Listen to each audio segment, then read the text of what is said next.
আসসালামু আলাইকুম। সবাইকে শুভেচ্ছা। দেখছেন ওপেন দাস ইউটিউব চ্যানেল এবং মাসুম মাহবুব ফেসবুক পেজ। প্রিয় দর্শক, বেশ কিছু ব্রেকিং খবর আছে আজকে। আমি আজকের শিরোনাম দুবার পরিবর্তন করেছি, দুবার। তার প্রধান কারণ, আমার খবর দেওয়ার পরিকল্পনা ছিল যেটা, হঠাৎ করে চলে আসছে সামনে আরেকটি ঘটনা। ইরানের মধ্যে ইসরায়েলে আক্রমণের পরিকল্পনা শুরু হয়েছে। যেকোনো সময় ইরান আক্রমণ করতে যাচ্ছে ইসরায়েলের ভেতরে। কেন আক্রমণ করতে যাচ্ছে, কি পরিস্থিতি তৈরি হয়েছে সেই খবর জানাবো।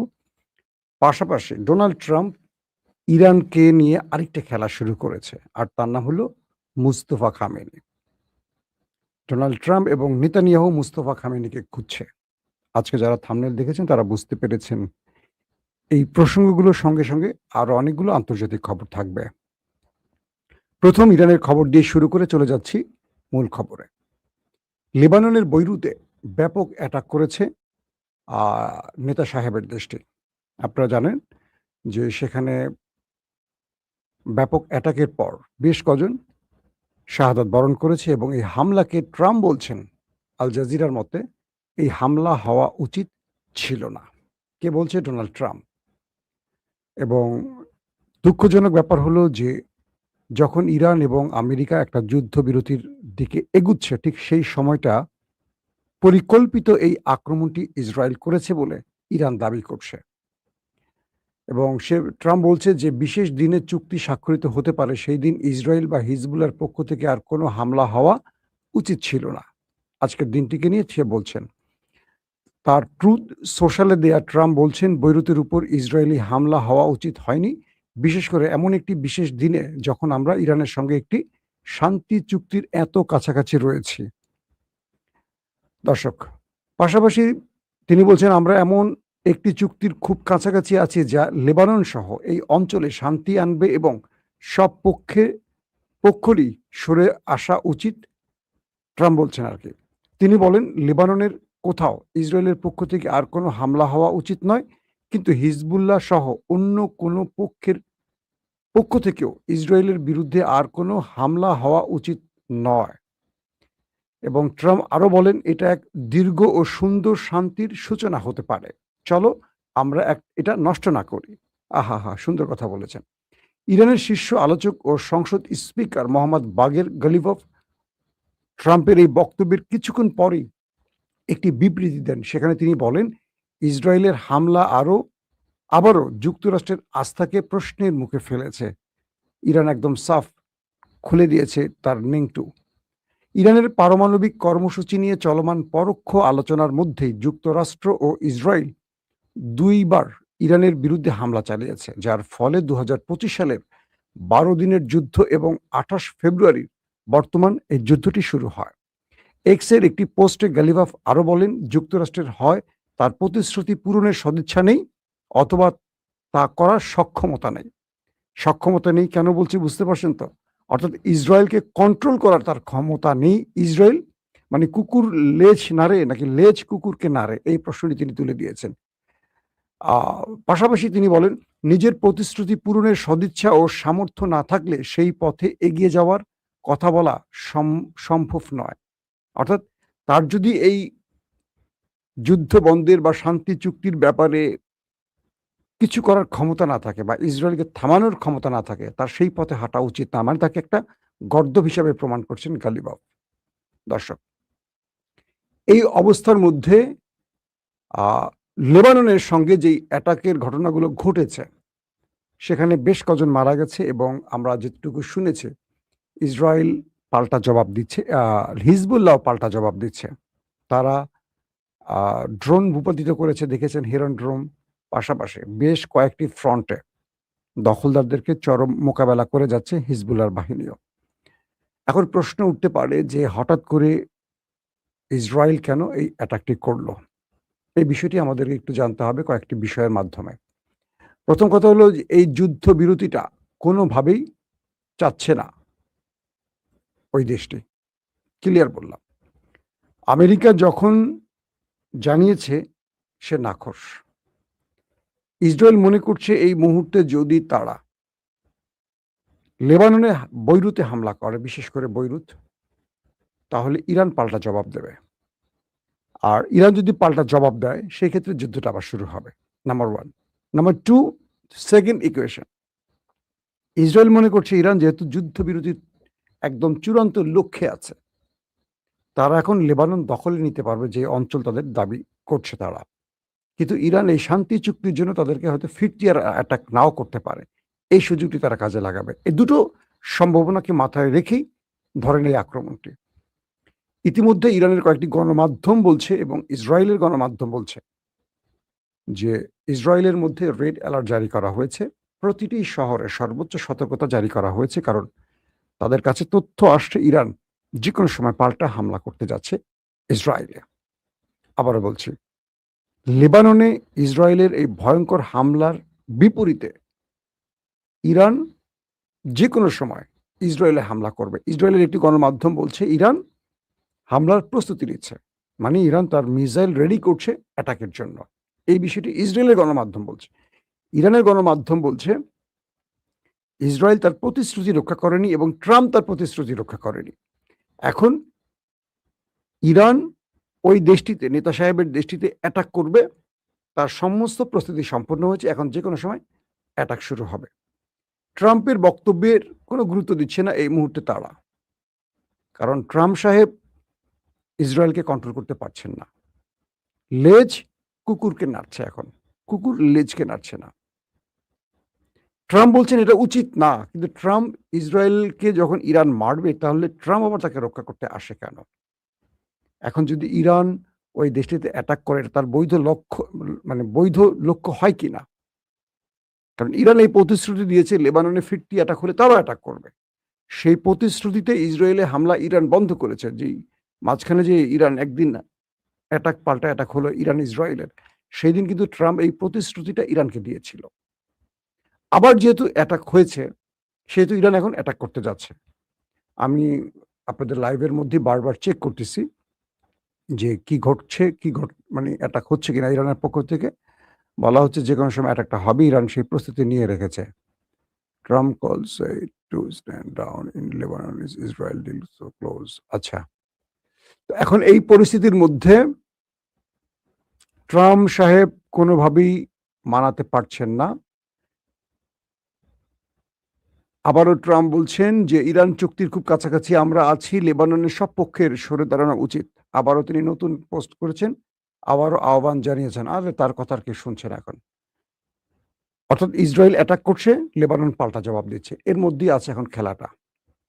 দর্শক, আমরা যে কোনো সময় অ্যাটাকটা হলে আমরা জানাবো, কারণ ইরান আজকে রাতে আবারও আমাদের নেতা কাকুর বাড়িতে আলু পটল মারার পরিকল্পনা করেছে।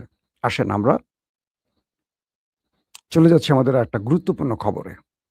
ও আচ্ছা, আরেকটি খবর মিস করে যায়, সেটা হলো আজকে নেতা সাহেবের দেশটি গাজাতেও অনেক অ্যাটাক করেছে। এখন পর্যন্ত প্রায় ৫ থেকে ৬ জন নিহতের খবর পাওয়া গেছে। এর আগে আমরা ৪ জনের সংখ্যা দেখেছি, ২ জন গুরুতর আহত আছে।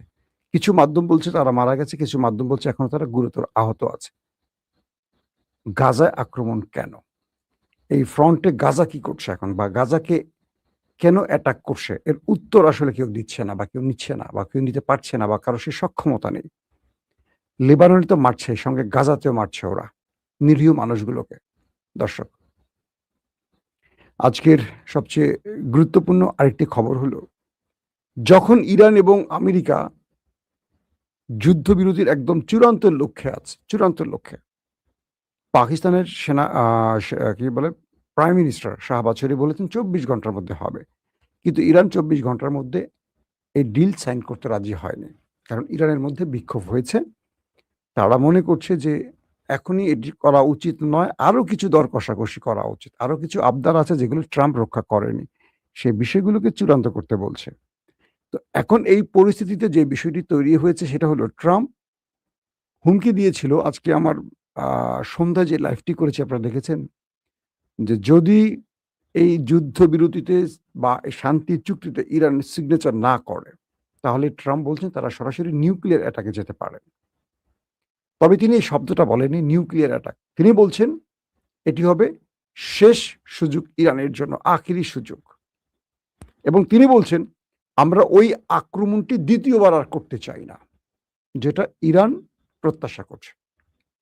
মানিটা হলো কি, দ্বিতীয় আক্রমণ করতে চায় না, ওই আক্রমণটা দ্বিতীয়বার করতে চায় না। তার মানে জাপানের হিরোশিমা নাগাসাকিতে আমেরিকা যে নিউক্লিয়ার অ্যাটাক করেছিল এরপর আর কোনো নিউক্লিয়ার অ্যাটাকের ঘটনা ঘটেনি আমেরিকার পক্ষ থেকে। তো সেটাকে ইঙ্গিত করছে যে দ্বিতীয়বার এই আক্রমণটি তিনি করতে চান না, কিন্তু ইরান বাধ্য করলে করবেন। মানে ইরানের নিউক্লিয়ার হামলার হুমকি দিয়েছে ট্রাম্প যদি এই ডিল সাইন না করে।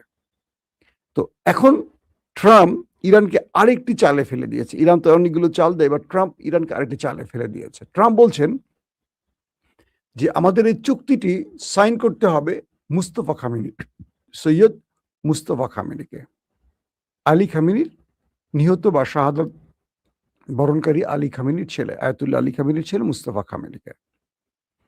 প্রশ্ন উঠতে পারে যে ট্রাম্প মুস্তফা খামেনিকে এই শান্তি চুক্তির পেপারে সাইন করতে বলছেন কেন? বুঝতে পারছেন? আসেন, বিশ্লেষণগুলো আসছে কিরকম, এই খবরটি এখনো পাননি, আপনারা হয়তো পরবর্তী পাবেন, কোনো মিডিয়াতেই পাননি এই খবরটি, কালকে পাবেন, আজকে রাতে না পেলে কালকে পেয়ে যাবেন। মূলত ইসরায়েল এবং আমেরিকা গত ১০০ দিন ধরে বা ১১০ দিনের মতো প্রায় হয়ে গেল, ২৮ ফেব্রুয়ারি থেকে শুরু করে মুস্তফা খামেনির সন্ধান খুঁজছে। আইআরজিসির বর্তমান যারা কোর কমান্ডার বলবো বা যারা আইআরজিসির এখন মূল যোদ্ধা বা যারা যুদ্ধের পরিকল্পক নেপথ্যে বসে আছে তাদেরকে খুঁজছে। পাশাপাশি ইরানের ইব্রাহিম, তাই না নামটা ভুল করলাম কিনা, যিনি সামরিক মুখপাত্র, আপনারা দেখেন তাকে প্রায়, সে আর উর্দুতে নয় ফার্সিতে কি বলে, ফার্সিতে বলে, তাকেও খুঁজছে। তো মূল টার্গেট ইসরায়েল এবং আমেরিকার মুস্তফা খামেনি। তারা মনে করছে যে মুস্তফাকে যদি তারা হত্যা করতে পারে খেলা শেষ, কারণ পুরো ইরান তখন রেজিম চেঞ্জ ঘটে যাবে। আলী খামেনির পর মুস্তফা খামেনির এত প্রভাব ছিল আইআরজিসি, সামরিক বাহিনী বা রাষ্ট্রীয় ডিপ স্টেটে, যে আমেরিকা এবং ইসরায়েল সম্মিলিত চেষ্টা করে দেশটির ভেতরে থাকা বিশ্বাসঘাতকরা চেষ্টা করেও ইরানের জনগণকে রাজপথে নামাতে পারেনি। তাই ট্রাম্প বলছেন, শর্ত দিয়ে দিয়েছেন যে আমাদের এই শান্তি চুক্তির পেপারে এক পক্ষে ডোনাল্ড ট্রাম্প সাইন করবেন, আরেক পক্ষে ইরানের সাইন করবে মুস্তফা খামেনি। মূলত তার ট্র্যাকটা হলো যে এই কাগজটি যখন ইরানে পৌঁছবে তখন আমেরিকা এবং ইসরায়েলের মোসাদ এবং সিয়ের এজেন্টগুলো পুরো অ্যাক্টিভ হয়ে যাবে যে মুস্তফা খামেনি কোথায় আছে। এই কাগজটি নিয়ে যাবে কে? প্রেসিডেন্ট মাসুদ পেজিশকিয়ান, পররাষ্ট্রমন্ত্রী আব্বাস আরাকচি, স্পিকার গালিভফ, কে নিয়ে যাবে? যিনি নেবেন তাকে ট্র্যাক করা হবে। এই পেপারটির মধ্যে আমরা যেমন টাকার মধ্যে কিন্তু চিফ ঢুকানো থাকে, বা টাকার মধ্যে দেখবেন একটা খুব সাংকেতিক জিনিস থাকে। বলা হচ্ছে যে ইসরায়েল আমেরিকা, আমি কিন্তু এগুলো সম্ভাব্য খবর বলছি কারণ এগুলো বিভিন্ন বিশ্লেষণে উঠে আসছে, চূড়ান্ত নয়, মানে একটু প্রযুক্তি নিয়ে যাদের জানাশোনা আছে তারা এগুলো বিশ্লেষণ করছেন। বলছেন যে এমন একটি পেপার তৈরি করতে পারে আমেরিকা বা ইসরায়েল, একটা সাদা কাগজ কিন্তু ভেতরে একটা খুব হিডেন চিপ থাকবে।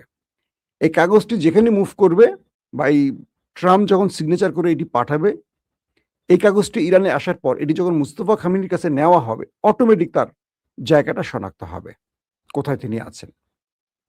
অথবা এই কাগজটির মধ্যে এমন কিছু একটা করা হবে যেটার মাধ্যমে মুস্তফা খামেনির অবস্থান নির্ণয় করে ফেলবেন, এই একটি ব্যাপার। ২ নম্বর, যে ব্যক্তি এই কাগজটি নিয়ে যাবেন মুস্তফা খামেনির কাছে তাকে ট্র্যাক করা হবে।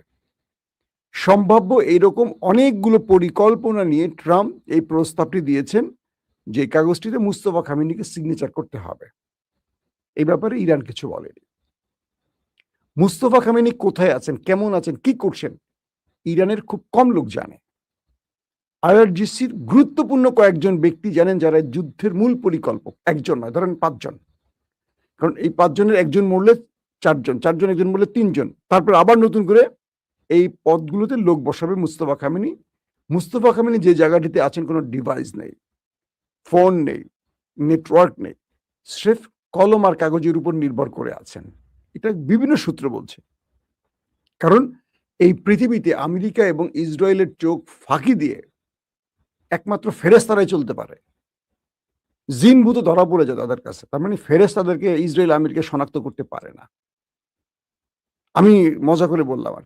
ওরা পৃথিবীতে প্রযুক্তিতে এত উন্নত হয়েছে। ধরেন লেবাননের হিজবুল্লাহ যখন যুদ্ধ চলছিল ফিলিস্তিনের সাথে, ওরা কিছু ডিভাইস কিনেছিল। মনে আছে? যেগুলো যারা মানে যাতে ইসরায়েল ওদেরকে ধরতে না পারে, যেন ফোন-টোন ব্যবহার না করে ওরা মেবি তাইওয়ান বা কোনো একটি দেশ থেকে, যদি ভুল না করি তথ্যটা, এরকম একটি দেশ থেকে তারা কিছু ডিভাইস এনেছিল।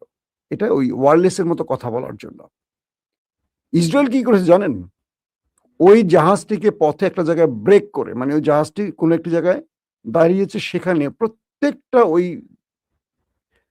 কি বলবো, মানে কমিউনিকেশন সিস্টেমের মধ্যে একটা ব্যাটারি ঢুকিয়ে দিয়েছে ইসরায়েল। এই ব্যাটারির মাধ্যমেই মানে যখন চেয়েছে ইসরায়েল সেটাকে তারা ক্যাপচার করছে। কিভাবে? যখন যুদ্ধ চলছিল হিজবুল্লাহর সাথে ইসরায়েলের, হঠাৎ করে একযোগে বেশ কিছু ডিভাইস বিস্ফোরণ হয়। প্রচুর হিজবুল্লাহ শাহাদাত বরণ করেন, পঙ্গু হয়ে যান। যাদের যেখানে ছিল সেখান থেকে উড়ে যায়। শরীরের এই জিনিসটা ওয়্যারলেসের মতো একটা জায়গায় রাখা লাগে। আমরা যেমন ফোন পকেটে রাখি এরকম রাখা যায়। ওরা মোবাইল ইউজ করতো না, কোনো কিছু ইউজ করতো না হিজবুল্লাহ। কারণ এগুলোর মাধ্যমে ওদেরকে শনাক্ত করে ফেলতো। তো যেই দেশ থেকে ওই ডিভাইস বানিয়ে এনেছে সেই দেশে গিয়ে ইসরায়েলের মোসাদ ওই ডিভাইসের মধ্যে ব্যাটারি ঢুকিয়ে দিয়ে আসতো। ব্যাটারিগুলো ওরা ইসরায়েল থেকে সুইচ টিপ দিয়ে ব্লাস্ট করা দিচ্ছে। চিন্তা করেন প্রযুক্তি কোথায়। তারপর হাসান নাসরুল্লাহ, তার অবস্থান নির্ণয় করা খুবই কঠিন ছিল, তাকেও মেরে ফেলছে। অর্থাৎ গুপ্ত হত্যার ওরা এত দূর চলে গেছে, যে কোনো মানুষকে চাইলে ওরা মারতে পারে। আয়াতুল্লাহ আলী খামেনিকে মেরে ফেলছে, আর পুরো পরিবারকে মেরে ফেলছে। যে জন্য ইরান মুস্তফা খামেনিকে সর্বোচ্চ নিরাপত্তায় রেখেছেন এবং তার সাথে খুব কম লোক দেখা করতে পারে, খুব কম। যাদেরকে নিয়ে যাওয়া হয় বলা হচ্ছে তাদের চোখ বেঁধে নিয়ে যাওয়া হয়। ধরেন 70 কিলোমিটার দূরে তার চোখটা বাঁধা হচ্ছে, 70 কিলোমিটার দূরে। বিভিন্ন গাড়ি চেঞ্জ করা হচ্ছে। একদম মুস্তফা খামেনির খুবই স্পেশাল কিছু লোক থাকে, তাদেরকে এই কাজগুলি তারা করেন, একদম স্পেশাল। 70 কিলোমিটার দূর থেকে চোখ বেঁধে তাদেরকে নিয়ে যাচ্ছে। ধরেন প্রেসিডেন্টেরই চোখ বেঁধে নিয়ে যাওয়া হচ্ছে, প্রেসিডেন্টকে, পররাষ্ট্রমন্ত্রীকে ধরেন চোখ বেঁধে নিয়ে যাওয়া হচ্ছে। তারপরে তারা দেখতেছেন একটা মাটির নিচে ঘরের মধ্যে বসে আছে মুস্তফা খামেনি, খুরমা খেজুর খাচ্ছেন ধরেন, সাপোজ। তো এই অবস্থায় আমেরিকা এবং ইসরায়েল কোনোভাবেই তাকে শনাক্ত করতে পারছিল না এই 100 দিন লড়াইতে। তাদের টার্গেট ছিল তাকে যে কোনোভাবে মেরে ফেলার, কিন্তু তারা কোনোভাবেই পারছিল না। যে কারণে তারা মুস্তফা খামেনিকে বারবারই তাকে নিয়ে গুজব ছড়াচ্ছিল, মুস্তফা খামেনি মারা গেছেন, কখনো বলছে তাদের অঙ্গহানি হয়েছে, আবার ট্রাম্প বলছেন আমার খুব খায়েশ, খুব শখ মুস্তফার সাথে দেখা করার। এবং মুস্তফাকে নিয়ে পশ্চিমা গণমাধ্যম বারবার সংবাদ দিয়েছে যাতে করে ইরান তার কোনো একটি বক্তব্য প্রচার করে, অডিও প্রচার করে, কিন্তু করেনি ইরান। কারণ ইরান ওদের ট্র্যাপে পা দেয়নি। এবার ট্রাম্প সে শখটি জানিয়েছে যে মুস্তফার সাথে, মানে মুস্তফার জন্য আমাদের ওই কাগজে সিগনেচার করে। তার মানে ওই কাগজটি যখন তার কাছে যাবে তাকে ট্র্যাক করে, তাকে ধরার বুদ্ধি করে ট্রাম্প এই ফাঁদ পেতেছে কিনা, এই একটা ব্যাপার। 2 নম্বর, ইসরায়েল এই মুহূর্তে নেতানিয়াহুর দেশটি এই মুহূর্তে যে তাদের অধিকাংশ স্পাইকে মেরে ফেলছে ইরান। অর্থাৎ ইরান এবং ইরানকে সহযোগিতা করেছে তার্কিশ কিছু এজেন্সি, এমআইটি, যারা ঢুকছে বেরোচ্ছে। তুরস্ক গোপনে ইরানকে ব্যাপক সহযোগিতা করেছে গোয়েন্দা তথ্য দিয়ে। পাশাপাশি মধ্যপ্রাচ্যে গোয়েন্দা তথ্য দিয়েছে চীন এবং রাশিয়া ইরানকে। আর ইরানের মধ্যে বা চারদিকে সীমান্ত থেকে, কারণ ইরান এবং তুরস্কের সীমান্ত রয়েছে, তো বলা হচ্ছে মুস্তফা খামেনি নিহতের পর ইরানের মধ্যে মোসাদের যত এজেন্সি ছিল, ধরেন 70% কিল শেষ, 30% এখনো আছে।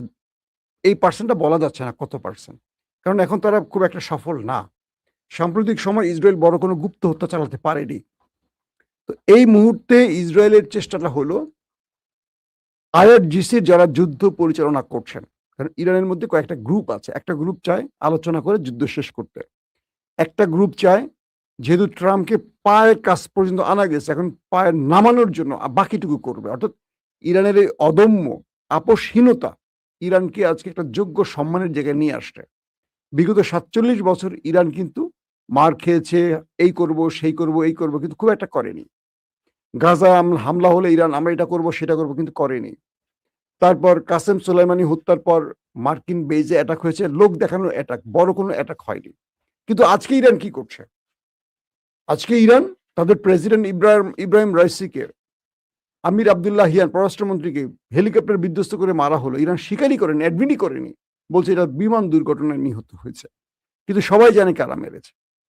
কিন্তু আজকের ইরান আমেরিকা 2টা ড্রোন মারলে ওরা 15টা মারে মিসাইল, মানে আমেরিকা 2টা মারলে ওরা মারে 15টা, মানে আমেরিকার সে কয়েক গুণ বেশি মারে।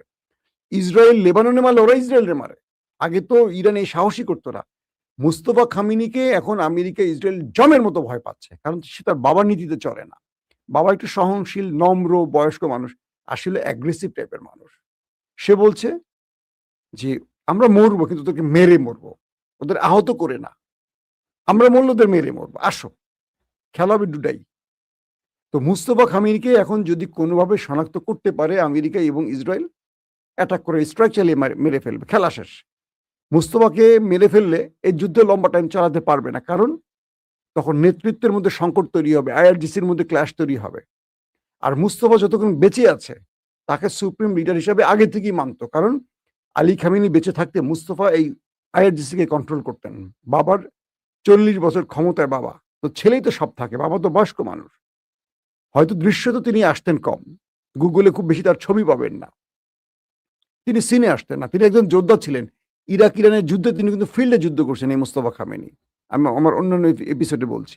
তো এখন এই মুস্তফা খামেনিকে ধরার জন্য নতুন নতুন ফাঁদ পাচ্ছে তারা, এবং নতুন নতুন শখ জাগছে। ট্রাম্পের এখন শখ জাগছে যে মুস্তফা যেন এই কাগজে সিগনেচার করে, আর এই কাগজটি মুস্তফার কাছে পৌঁছানোর আগে ট্রাম্পের তথ্য পৌঁছে যাবে, ইসরায়েলের তথ্য পৌঁছে যাবে। এই খেলাটি তারা খেলছে। ইরান এই খেলায় পা দেবে কিনা হয়তো আমরা সামনে বুঝতে পারবো, কারণ নিয়ম অনুসারে প্রেসিডেন্ট ট্রাম্প সিগনেচার করলে ইরানের প্রেসিডেন্ট মাসুদ পেজেশকিয়ান করবেন, প্রেসিডেন্ট সমকক্ষ পদবীর লোক। তো এখন পর্যন্ত এইটুকু খবর আছে যে আমেরিকা ইসরায়েল তারা তাদের কোনো তথ্যে মুস্তফার কোনো অবস্থা নির্ণয় করতে পারেননি। মুস্তফাকে এতটা হিডেনে রাখা হয়েছে, তারপরও ভয় আছে, কারণ ইরানের মধ্যে খুব সেন্সিটিভ জায়গায় বিশ্বাসঘাতকরা বসে আছে। সেই ব্যক্তি কে বলা যায় না। ধরেন 3 জন ব্যক্তির মধ্যে একজন মোসাদ এজেন্ট ধারণা করে ইরানিরা, সেইভাবে ভেতরে প্রচুর কাজ চলছে। কিন্তু ইসরায়েলের এজেন্ট এটা বোঝা খুব কঠিন। আবার অনেকেই ইরানের সাথে কাজ করছে, ইরানের হয়ে কাজ করছে, কিন্তু শত্রুতা করছে। ইরানের ভেতরে অনেক রকম প্রবলেম আছে, সেই প্রবলেম থেকে। দর্শক, আজকের মতো শেষ করতে চাই। আমরা অপেক্ষায় আছি, যদি ইরান বড় কোনো অ্যাটাক চালায় নেতা কাকুর বাড়িতে, আমরা লাইভে আবার আসবো ইনশাআল্লাহ। আপনাদের দ্রুত সেই খবর দেবার চেষ্টা করব। প্রত্যেকে ভালো থাকবেন। আল্লাহ হাফেজ।